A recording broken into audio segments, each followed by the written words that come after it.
Bonjour monde! Welcome to Music Code, the show where we explore a topic in computer science, a topic in music, and combine them in creative ways. In this third episode, we will explore leitmotifs and variables.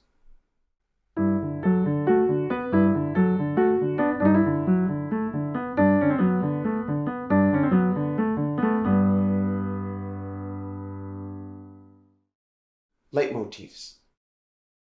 Let me play you something on the piano.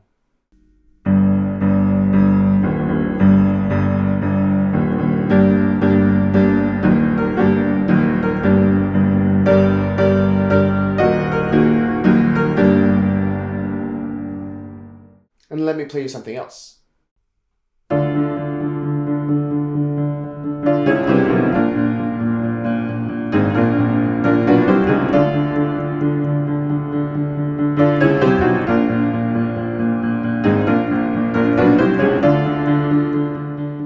And now this.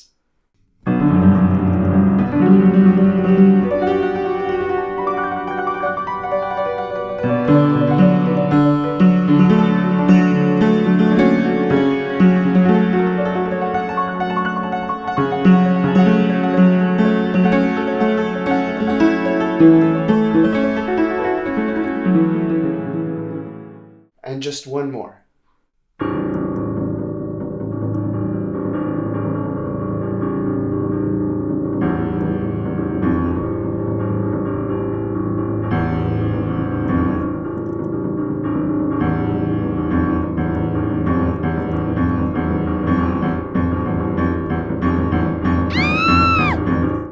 Chances are you recognized at least one of those themes, and if you did, chances are they brought to mind scenes or characters from movies, musicals, or operas.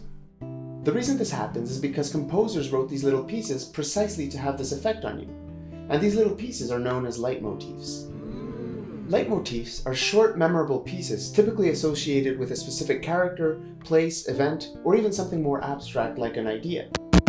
It's a very effective tool that composers use to guide the audience through the emotional and narrative arc of the piece that they're watching, be it a movie, musical, or opera.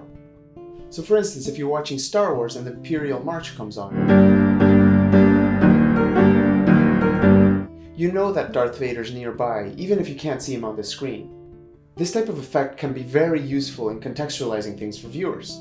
Leitmotifs are usually melodic, but they can also consist of chord progressions or just rhythms. For instance, the Isengard leitmotif in The Lord of the Rings has a melody and a rhythm.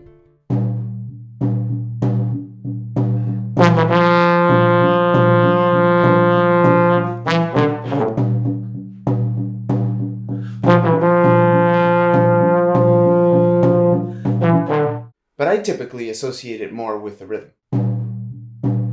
One of the earliest instances of leitmotifs, at least that I'm aware of, is in Hector Berlioz's Symphonie Fantastique. Berlioz, in real life, became obsessed with Harriet Smith, an actor that performed in Shakespeare plays, although she basically ignored him. And he became so obsessed and frustrated that he channeled all this obsession and frustration into his music and composed this groundbreaking and beautiful Symphonie Fantastique. In it, there is a recurring melody that represents Harriet and his obsession with Harriet.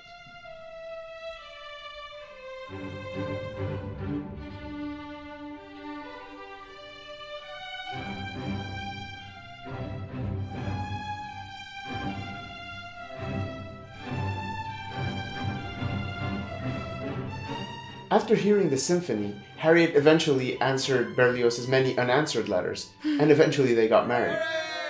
So now you know, if you're trying to get the attention of somebody that you're romantically interested in, all you have to do is write a world-famous symphony.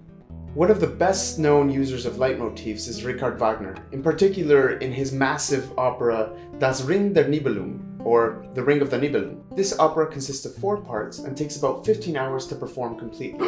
Wagner even built a whole theater for its premiere. There are hundreds of leitmotifs scattered throughout this piece, including the well-known Valkyrie's leitmotif.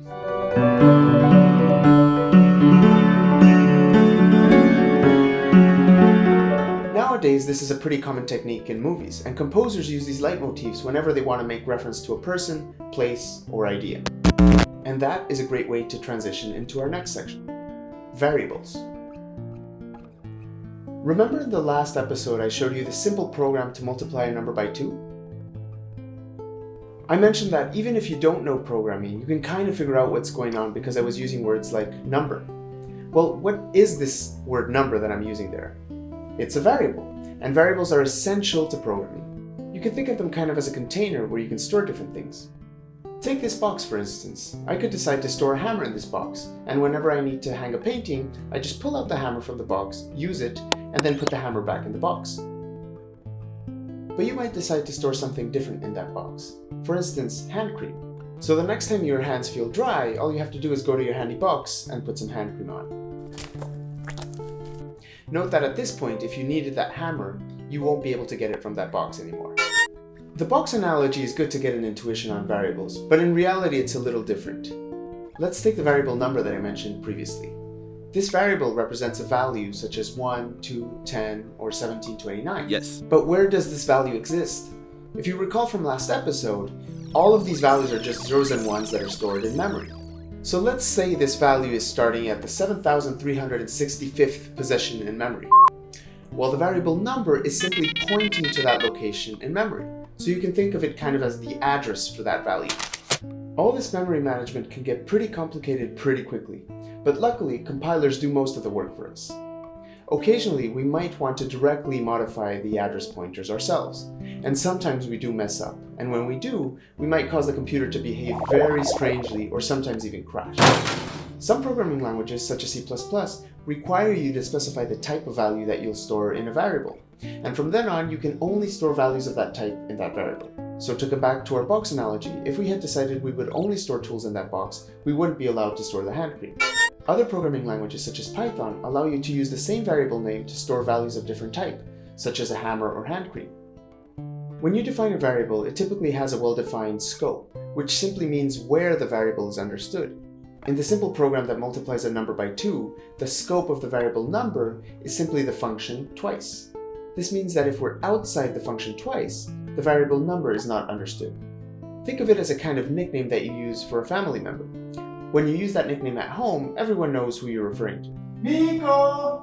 But if you were to use that nickname in an unfamiliar place, people would likely not know who you're referring to. Miko? This means that you can use the same variable name in multiple places, as long as the scopes don't conflict.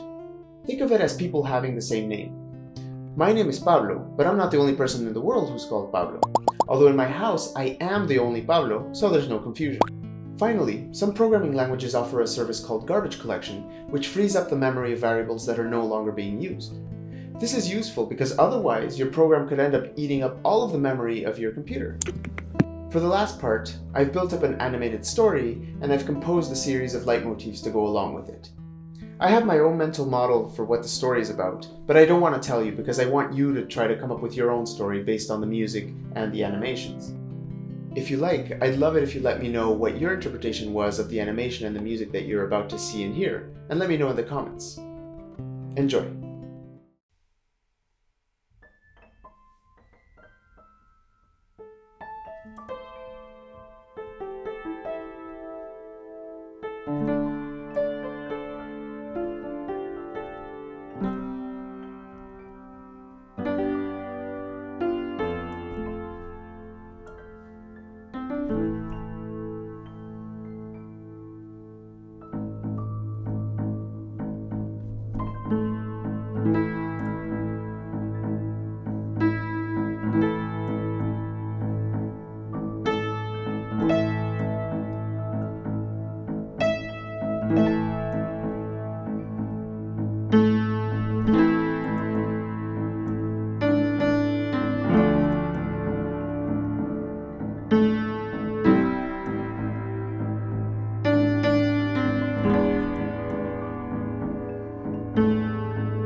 Bye!